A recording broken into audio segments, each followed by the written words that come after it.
급등 이후의 전형적인 소강 양상입니다. 긍정적인 시각으로 여전히 접근이 가능할지 3인의 전략에서 알아보도록 하겠습니다. 오늘 이 시간에는 머니투데이 방송의 이학영 전문위원과 솔로몬 투자증권 압구정 금융센터의 박봉기 차장 두 분 함께 하십니다. 두 분 안녕하십니까?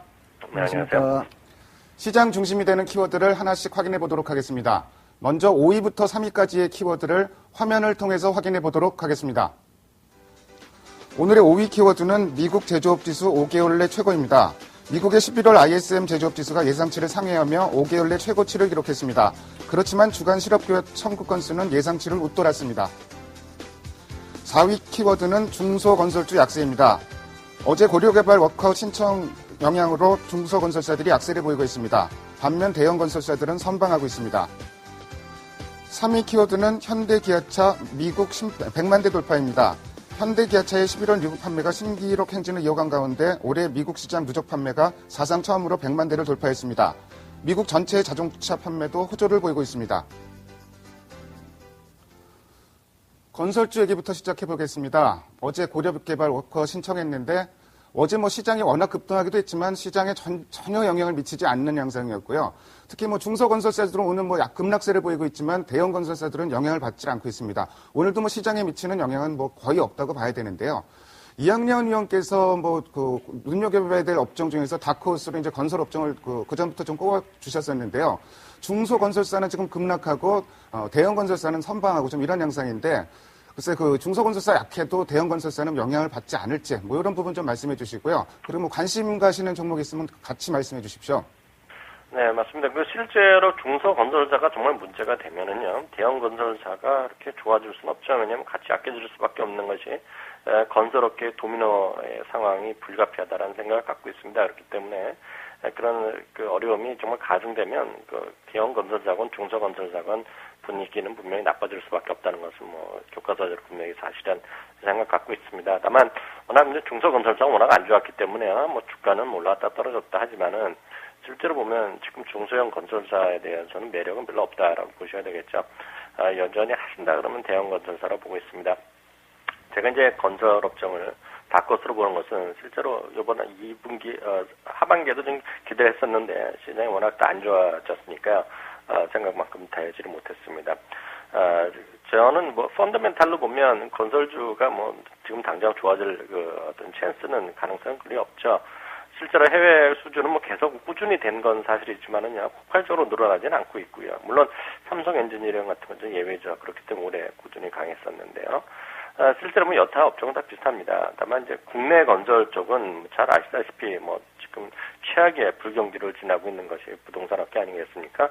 결국 국내 건설주들은 딱 하나죠. 결국 아파트 가격이 올라가야지 건설주가 같이 올라가는 것이 당내라고 봅니다. 지금같이 계속 부동산 경기 안 좋아져서는 올라갈 수는 없죠. 다만 그럼에도 불구하고 어떤 다크호스 업종으로 보고 있는 것은 펀더멘탈이라기보다는 어떤 뉴스의 모멘텀이 내년도에 선거가 봄에도 있고 가을, 겨울에 계속 이어지기 때문에요. 내년은 선거 때가 되면 어찌되었건 많은 공약이 나올 수밖에 없어 보이고요. 주택 건설이 아니더라도 각종 시설물 투자라든가 이런 것들이 많이 나올 개연성이 있죠. 그런 것들이 정말 실적으로 반영될 것은 또 다른 얘기지만은요, 뉴스의 모멘텀은 분명히 올해보다 나아지겠다는 어찌 보면 단순한 시각을 갖고 있습니다. 건설업종은 워낙 주식이 중소형주도 많고 특수한 건설도 많고 그렇지만 큰 건설주로 가셔야 된다는 생각 갖고 있습니다. 가장 안전한 것은 삼성 엔지니어링 꾸준한 것은 분명히 사실인데요. 워낙 올해 크게 오히려 주가 좀 올랐었다는 것이 장점이자 단점이겠고요.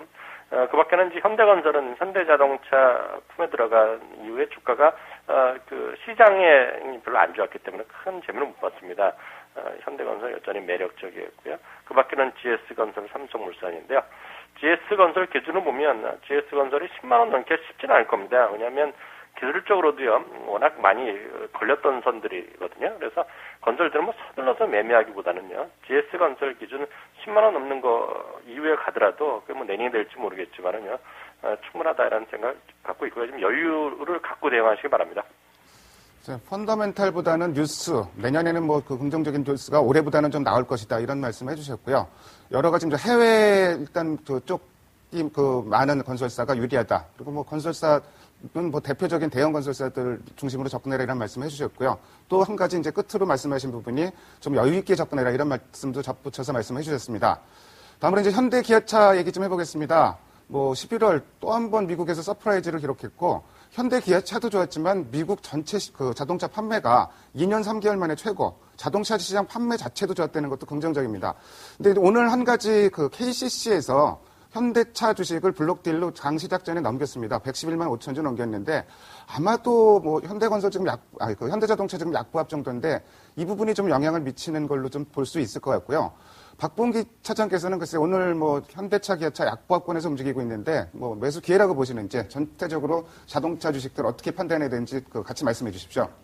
네, 먼저 KCC 지분 매각 관련되는 거는 뭐 일단 단기적으로는 뭐 좀 영향을 줄 수 있겠지만 크게 영향은 없을 것 같고요. 중장기 투자자금 회수한다는 뭐 얘기가 있는데 그런 차원에서 그냥 접근하시면 오히려 뭐 소폭이겠지만 뭐 소유 지분이 오히려 개선되는 지배 소유 구조가 개선되는 그런 효과도 있을 것 같고요. 뭐 큰 중장기적인 영향은 없을 걸로 보여집니다.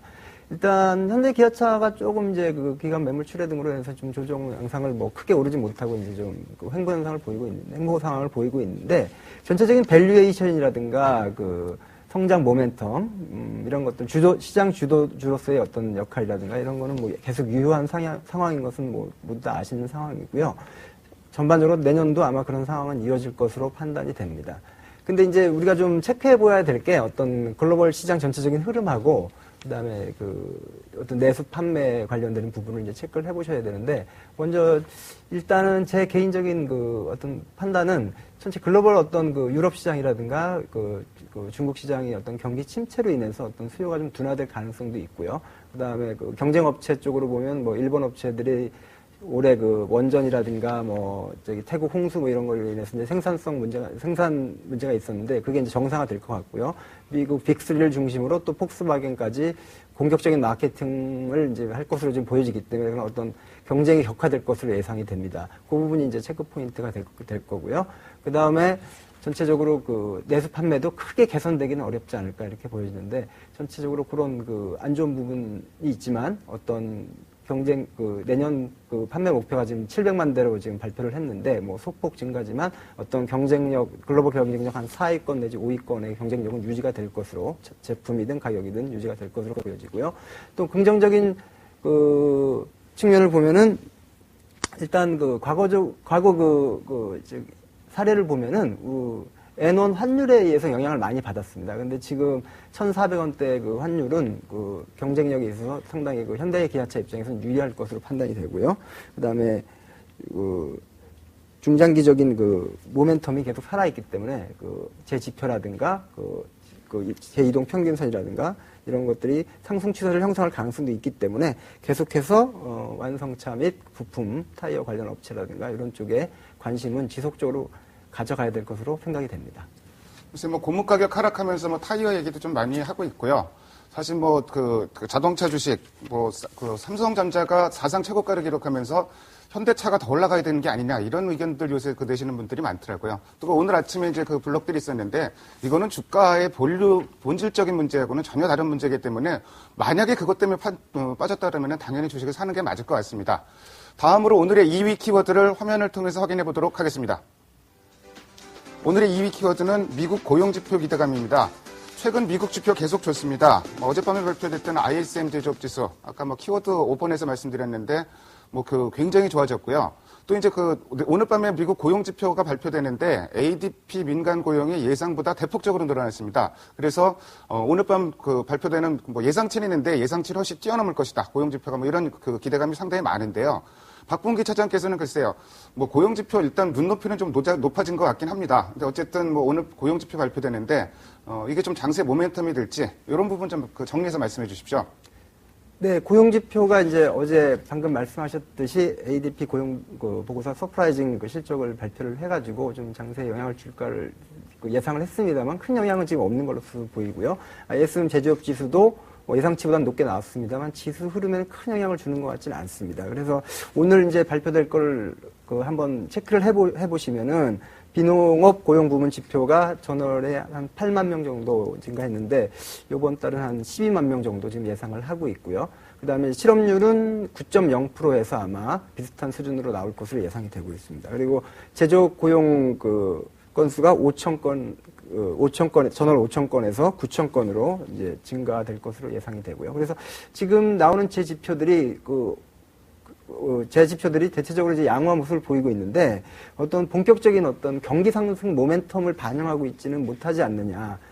이제 무슨 말이냐 하면은 지금 실업률이 계속 9.0%에서 이제 정치돼 있는데 이 실업률 지표도 어떤 자료를 보면은 이런 주장을 합니다. 그러니까 2000년대 초반 그 경제활동 인구 비중이 67%였는데 지금은 약 미국 기준으로 64%로 줄은 상태에서 실업률 지수가 9.0%에 있는 거는 실질적으로 어떤 계산을 다시 해보면 약 실업률이 11%에 육박하는 수치다. 그러니까 어떤 고용지표 개선이 크게 뚜렷이 나타나고 있지는 않지 않느냐 이런 얘기가 나오고 있고요. 그리고 전체적으로 고용지표가 좀 애매하게 나온다는 거죠. 어떤 QE3 양적 완화 정책을 갖다 추가적으로 할 만큼 나쁘게 나오지도 않고 그렇다고 제 지표들이 아주 좋게 나와가지고 어떤 미국 경기 상승 모멘텀을 만들고 있다. 뭐 이렇게 보기도 어렵고 그래서 제 고용 지표들이 뭐 양호하게 나오기도 하고 일부 지표는 좀 예상치보다 높게 상회하는 지표가 나오고 있습니다만 제 개인적인 판단은 이게 지수 흐름에 크게 영향을 준다기보다는 오히려 다음 주에 예정이 돼 있는 이제 유럽 정상회담이라든가 또 지금 프랑스와 독일 총리가 지금 정상회담이 그 전에 예정이 돼 있는데 그 부분에서 어떤 유로존 해결 방안에 대한 어떤 구체적인 도출 방안이 뭐 또 나올지 모르지만 그런 부분이 오히려 시장에 더 영향을 주지 않을까. 그래서 고용 지표는 참고로 이제 시청자분들께서 참고를 하시되 어떤 지수 흐름에 큰 영향을 주는 흐름은 아니지 않을까 그렇게 판단을 하고 있습니다. 조금 덧붙여서 말씀드리면은 미국의 실업률, 공식적인 실업률이 U3 실업률이라는 건데요. 여기는 이제 자발적인 실업자하고 파트타임 잡하는 사람들은 포함이 안 됩니다. 그래서 오히려 고용 시장이 좋아지면 오히려 실업률이 올라가는 좀 애매한 현상이죠. 그런 현상도 나오는데 어쨌든 그런 부분 참고하시길 바라고요. 미국 지표가 최근에 계속 좋아지니까 시장 참여자들의 눈높이도 높아졌다는 점, 이 점도 좀 한번 아이러니한 부분이지만 좀 참고하시면 좋을 것 같습니다. 이학영 의원께는 좀 유로존 문제 좀 여쭤볼게요. 유로존, 스페인하고 프랑스에서 일단 국채 발행이 성공했고, 그러면서, 유로존 국가들 국채 10년물 금리가 일제히 내려갔습니다. 이런 부분 좀 보면 좀 긍정적인데, 근데 한쪽에서는 유동성 공급하는 게 문제의 본질 해결은 아니지 않느냐, 뭐 이런 얘기도 나오고 있고, 뭐 여러 가지 얘기가 많은데, 이학영 의원께서는 유로존 상황, 현재 진행 상황 어떻게 보고 계십니까? 네, 맞습니다. 돈을 무한정 찍어서 준다는 어저께 얘기가 분명히 호재는 호재지만은요. 그것이 모든 것을 해결할 수 없다는 것 또한 그런 주장도 분명히 일리는 있죠. 다만 최선이 됐건 최악이 됐건 간에 그나마 어떤 해결의 방향으로 계속 시도를 한다는 것 자체 그거의 의미가 있고요. 우리 입장에서 보면 결국 유로화나 어떤 유로화에 따른 우리 원화의 흐름이 어떻게 다는 것이냐 그런 결과로만 확인해도 우리가 된다라는 기본적인 생각을 갖고 있습니다. 미국식의 시장에서 바라보는 유럽에 대한 시각은 너무나 명확합니다.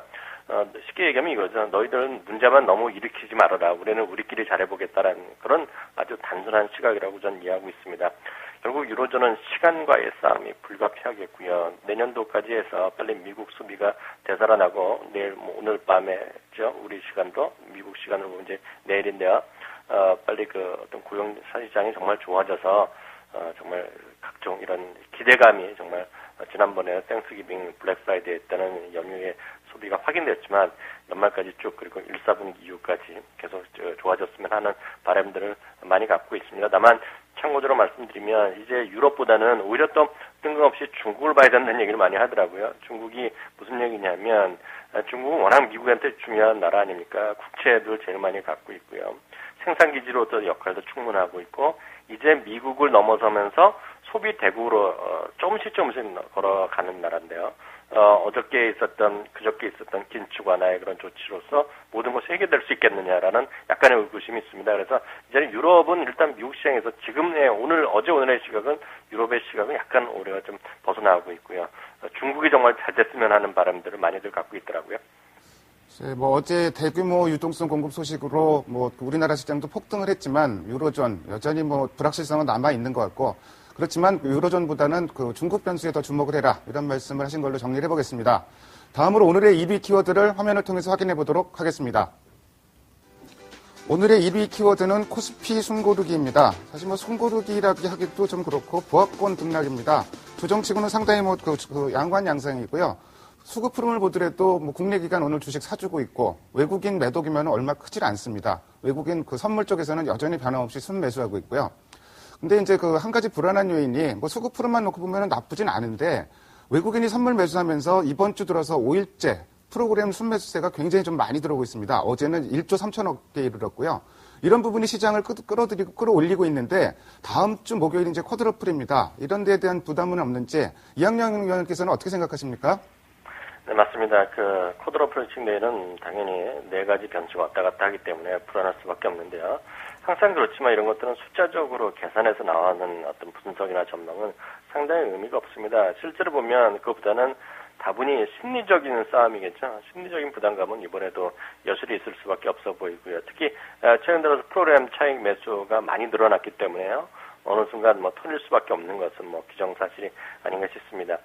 다음은 뭐 전략 전술을 다시 한번 짧게 확인해드리겠습니다. 저 자신은 1950선이 다음 저항선이라 보고 있는데요. 저 개인적으로 보면 큰 의미는 없다고 보고 있습니다. 그 1950만 넘어가면 2020까지는 쉽게 여기서 열려있다라는 생각을 저는 갖고 있습니다. 크게 2000이라는 역시 심리적 부담은 되겠지만은요, 큰 의미는 없지 않냐라는 생각을 갖고 있습니다. 다만 한 번에 넘을지 모르겠지만은요, 충분히 가능성은 있다라는 생각을 갖고 있고요. 미국에서 고용의 시장이 혹시라도 뭐 충격적인 얘기 그러진 않겠지만 그런 게 나와서 급락하지만 않는다 그러면 우리 시장 충분히 좀 가능성은 있다라는 어떤 심리는 갖고 있고요. 그 근본에는 외국인보다는 어제부터 적극적으로 그리고 실제로 오늘 투신이 좀 안 살 거라고 저는 약간 우려를 했는데요. 투신이 오늘 뭐 사업이라도 사는 것은 매우 긍정적이라고 보고 있습니다. 다음은 어떤 종목군이냐는 것인데요. 실제로 보면 종목군이라는 의미는 기본적으로 없다고 봅니다. IT도 많이들 얘기하지만 IT를 어저께 그저께 오늘까지 해서 예를 들어서 쉽게 얘기하겠습니다. LG 디스플레이, 하이닉스 하신 분들은 그 음봉으로 계속 막고 있죠. 그리고 실제로 보면 속상하죠. 어제 오늘 물론 주가는 올라갔을지 모르지만 어저께 아침에 사신 분들 곤혹스러운 분들은 많을 겁니다.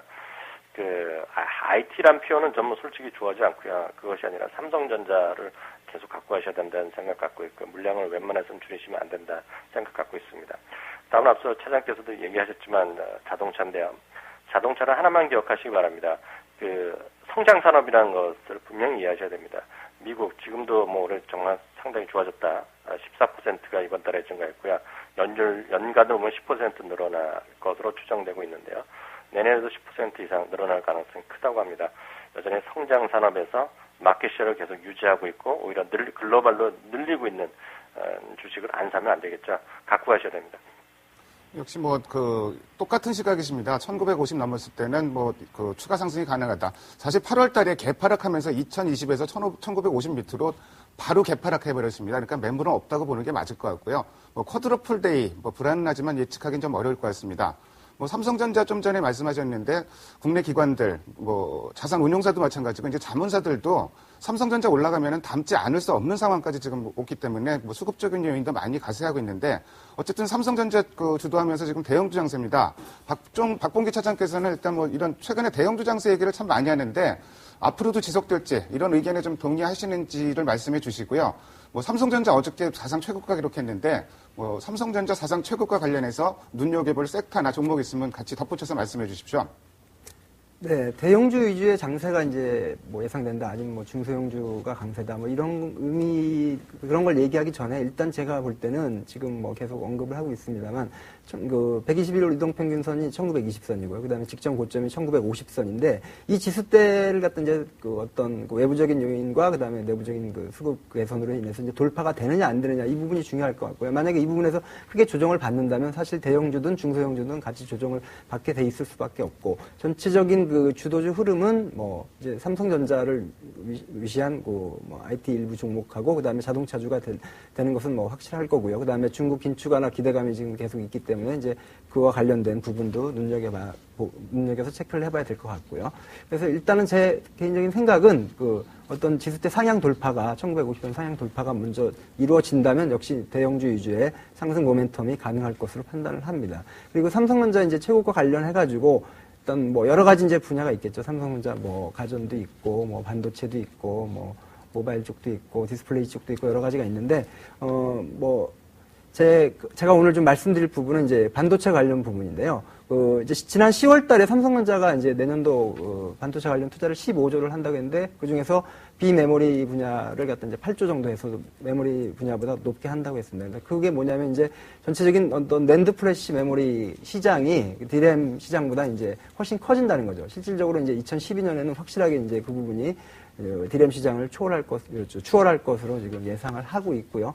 이거는 이제 시청자 여러분들께서 뭐 다 쓰고 계시고 또 많이 이제 그 관심이 있어서 아시는 부분이지만 어떤 시장이 그 CPU 시장은 AP 시장으로 대체가 되고 그다음에 HDD 시장은 SSD 시장으로 대체가 되는 부분입니다. 그래서 지금 그 최근에 자료를 제가 뽑아놓은 걸 보면은 삼성전자 AP라는 거는 이제 CPU를 이제 대체하는 어떤 애플리케이션 프로세서를 말하는 건데 AP 탑재기기 뭐 스마트폰도 있고 뭐 태블릿 PC도 있고 여러 가지가 있겠습니다만은 탑재기기 현황을 보면 그 2010년에 약 1억 개였습니다. 그리고 올해가 약 2억 3천만 개. 근데 내년에 그게 이제 한 4억 개 정도로 늘어납니다. 그래서 비메모리 그 반도체 분야의 그 어떤 매출이 크게 증가되는 걸 우리가 알 수 있고요.